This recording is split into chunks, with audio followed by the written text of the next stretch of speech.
Hey there, friends. I am aware that whenever I record my videos, I will often offer advice and hints and tricks and tips and all of this good stuff to try and improve your life. But obviously, if you've been watching for any amount of time, you'll know I've talked about my previous relationship, but I live on my own. I don't have any children. I'm single. I haven't got a mortgage. I completely accept that I have not got the responsibilities that the vast majority of people have. But the reason I record these videos is because I want to be, as much as possible, a beacon of light to tell you that in your own life you are allowed, and it's essential to keep the human spirit going, you're allowed to prioritize things that make you feel joy. Otherwise, what the fuck are we doing here? I mean, we do have to be honest. And the thing is, I grew up in a really nice part of England, okay? But I went to 2 primary schools, and then I went to secondary school, which is from age 11 until 18, basically, here in the UK. And I knew loads and loads of different people, and yeah, the culture was different, and it was in the 80s and the 90s. Things that did feel simpler. But the thing is, I was a child going to school, and all the time my dad was working, and he was working. I'm not exaggerating. I'm not just saying this for effect. My dad was working well above the the average.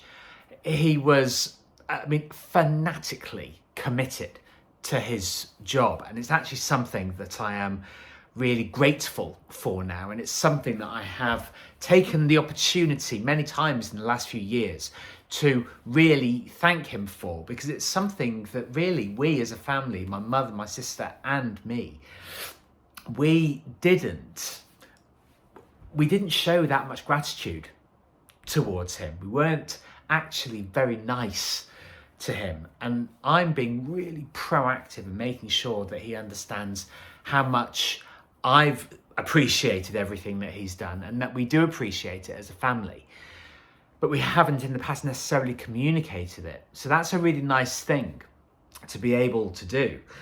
But having said all of this, I do remember when I was growing up, and numerous other families from all different kinds of backgrounds, with differing amounts of money and lived in different places, blah, blah, blah, blah. People did prioritize, going out and doing leisurely things, or investing certain amounts of time in the things that they loved. And when I was lying in bed last night, once I finished reading, I have so many thoughts, running through my mind. I am a very analytical person. I am a fascinated person. I'm so inquisitive and I'm so curious about life. I find it really, really stimulating. And I was thinking about various things that I've done a lot of in the past, things that I've really, really loved doing. And I will just make this clear. There's quite a lot of different stuff, that I'm good at. And saying that out loud, I sort of squirm a little bit, because, oh my gosh, it's so boastful. But there are things that I've done in my past, to say a lot, that I became really, really good at. And yesterday, when I was uploading my YouTube short, I go through the YouTube app on the iPhone, and had one of those summary videos that summarizes end of year thing, that summarizes every sort of all the stuff that you've done throughout the year, and it marked it beginning, middle and end. And it was accompanied, the background music were pieces of music that I have played most often on YouTube. And so it was very, very stimulating. And one of two of the areas that sort of work together that I have looked up a lot on YouTube, it's all about music and dance and choreography, because I was enormously into dancing. Not quite as much, sort of doing that in this stage of life, but I've actually started it up again. And it's very, very joyful. And it did make me think, well, what's something that, what's your thing? What's something that you've done a lot of in the past, but you haven't necessarily paid that much attention to it because it comes so naturally to you? And what I'm thinking in general on a daily basis is, how do I, and this is related to the books that I'm reading, The Celestine Prophecy by James Redfield, a whole series of books, fiction books, spiritual. They also have accompanying a kind of self-help guides almost. They're really brilliant books. I absolutely love them. I'm actually rereading them, but seeing them with very different eyes and a very different sort of mentality with them.